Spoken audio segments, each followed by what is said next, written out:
menjalankan misi atau memberitakan Injil di tengah pandemi ini, menurut saya masih bisa kita jalankan dengan kreativitas yang tidak pernah padam.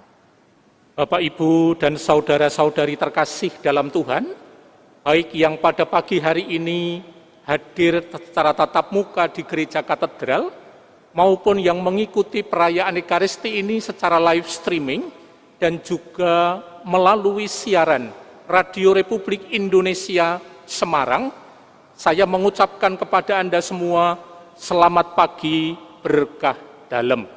Selamat pagi berkah dalam. Melalui perayaan syukur pagi hari ini, kita diajak oleh Tuhan untuk menjadi berkat dengan menghadirkan kegembiraan, menghadirkan sukacita, menghadirkan kelegaan untuk sesama kita, terlebih mereka yang sedang berada dalam kesulitan dan juga dalam penderitaan.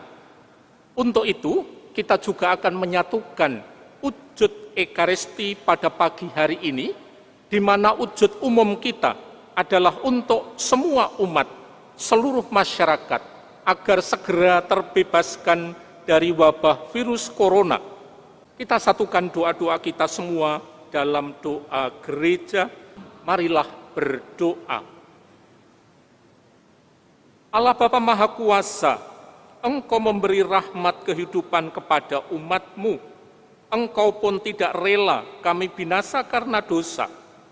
Melalui Kristus Putra-Mu, kabar gembira tentang janji keselamatan itu diwartakan.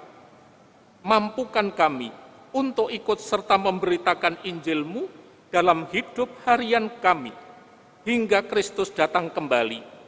Sebab Dialah Tuhan dan pengantara kami, Sang Sabda kehidupan, yang bersama dengan Dikau dalam persatuan Roh Kudus, Allah meraja dan mulia, kini dan sepanjang segala masa. Amin. Sekali lagi saya ingin menyapa saudara-saudari semua, baik yang hadir di gereja ini, yang mengikuti Ekaristi secara live streaming, maupun yang mengikuti Ekaristi dalam siaran Radio Republik Indonesia Semarang, berkah dalam. Ya, teman-teman, saudara-saudariku terkasih, semangat memperhatikan yang sedang sakit, yang sedang dalam kesulitan, dan yang sedang mengalami derita, dilakukan oleh Tuhan Yesus bersama rombongannya. Setelah hampir seharian, Tuhan Yesus mengajar di rumah ibadat di Kapernaum, sambil menyembuhkan banyak orang sakit, dan mengusir banyak setan yang menguasai atau merasuki orang. Menjelang matahari terbenam, mereka besuk ke rumah mertua Petrus. Di sana dikisahkan, ibu mertua Petrus sakit demam. Tentu ini bukan awake semlenget atau watuk-watuk kecil atau masuk angin ringan, tetapi ini adalah demam yang bisa menyebabkan kematian.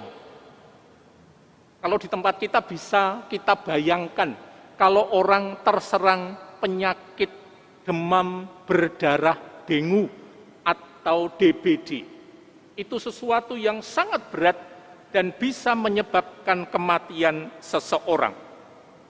Dan Yesus memegang tangan ibu itu serta membangunkannya.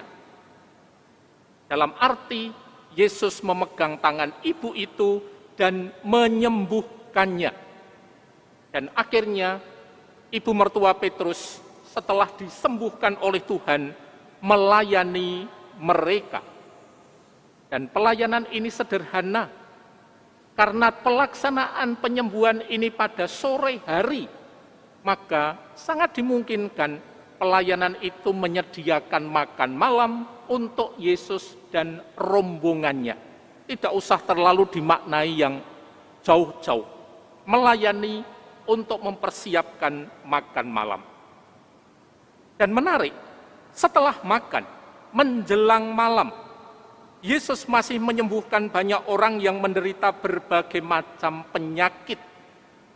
Dan baru kemudian rombongan ini istirahat malam. Dan dikatakan dalam Injil, pagi berikutnya, ia bangun dan pergi ke tempat yang sunyi untuk berdoa. Dan agak siangan sedikit, Yesus berkata kepada para muridnya, marilah kita pergi ke tempat lain, ke kota-kota yang berdekatan, supaya di sana juga aku memberitakan Injil, karena untuk itu aku telah datang. Seperti yang dikatakan dalam tema kita, Ekaristi pagi hari ini, Yesus datang untuk menjadi berkat dengan menghadirkan kegembiraan, menghadirkan keselamatan, menghadirkan kelegaan, menghadirkan pembebasan bagi semua orang yang sedang berada dalam kesulitan.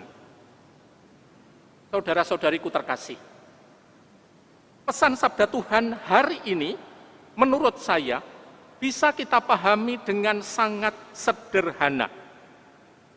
Memberitakan Injil sebagaimana disabdakan oleh Tuhan Yesus dan bahkan dinyatakan oleh Paulus dalam bacaan kedua dengan berapi-api.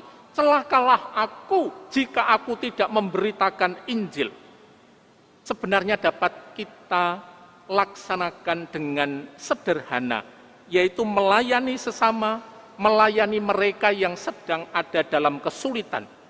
Entah karena terdampak oleh COVID-19, ataupun juga yang disebabkan oleh bencana yang akhir-akhir ini dialami oleh sebagian masyarakat kita, bahkan termasuk yang paling dekat dengan kita adalah kota Semarang ini yang hari kemarin banyak bagian terendam oleh air.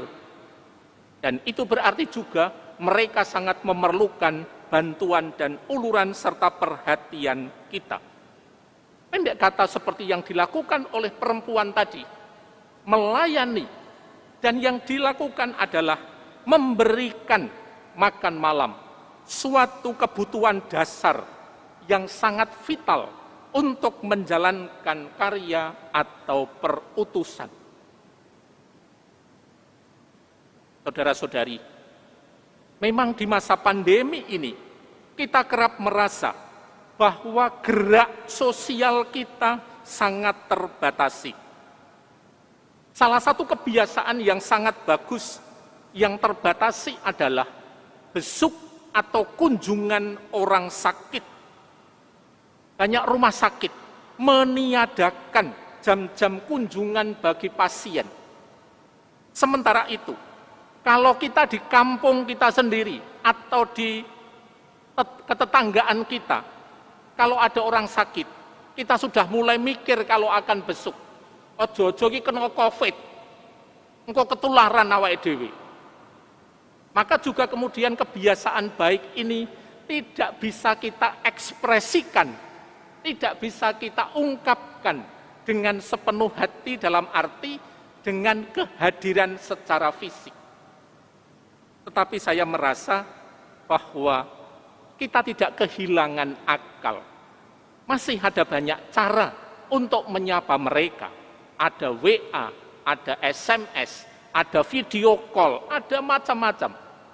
Dan itu bisa kita lakukan untuk mereka yang sedang berada dalam kesulitan dan derita dan sangat membantu mereka.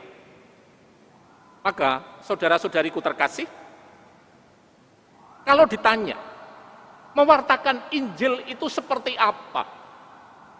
Maka saya akan mengatakan kepada Anda semua, mewartakan Injil di tengah pandemi ini, menurut saya juga sangat sederhana. Ada cukup banyak hal yang bisa kita lakukan. Misalnya, jadilah pionir 5M. Itu cara kita mewartakan Injil di tengah pandemi ini. Memakai masker, mencuci tangan dengan sabun di air mengalir, menjaga jarak aman dengan teman-teman kita, apalagi menjauhi kerumunan atau tidak membuat kerumunan, dan kemudian melaksanakan juga yang disebut membatasi mobilitas atau pergerakan. Maka kalau di Semarang atau paling tidak di Jawa Tengah, hari ini dan kemarin ada gerakan Jateng tinggal di rumah saja. Ini adalah untuk melaksanakan M kelima, membatasi mobilitas kita dan kita berada di rumah untuk, istilah saya, mencegah virus corona itu berkembang. Dan saya masih bisa menambahkan saja, tidak hanya 5M, tetapi dengan 6M. Dan M yang ke-6 adalah memanjatkan doa tiada henti kepada Tuhan. Tuhan, berilah keselamatan kepada bangsa manusia, berilah kesehatan untuk yang sakit, berilah berkat untuk yang sudah meninggal, biarkan mereka bersatu dengan Dikau. Maka sekali lagi, mari kita jadikan kesempatan ini untuk berbagi berkat, menghadirkan kegembiraan bagi sesama kita. Berkah dalam. Biarlah mereka bersyukur kepada Tuhan karena kasih setianya, karena perbuatan-perbuatannya yang ajaib terhadap anak-anak manusia, sebab dipuaskannya jiwa yang dahaga dan jiwa yang lapar dikenyangkannya dengan kebaikan. Marilah berdoa. Allah Bapa kami, melalui santapan surgawi yang kami terima ini, Engkau mendamaikan relasi kami yang rusak karena dosa. Semoga tubuh Kristus ini membawa kehidupan baru bagi kami untuk makin setia kepadamu.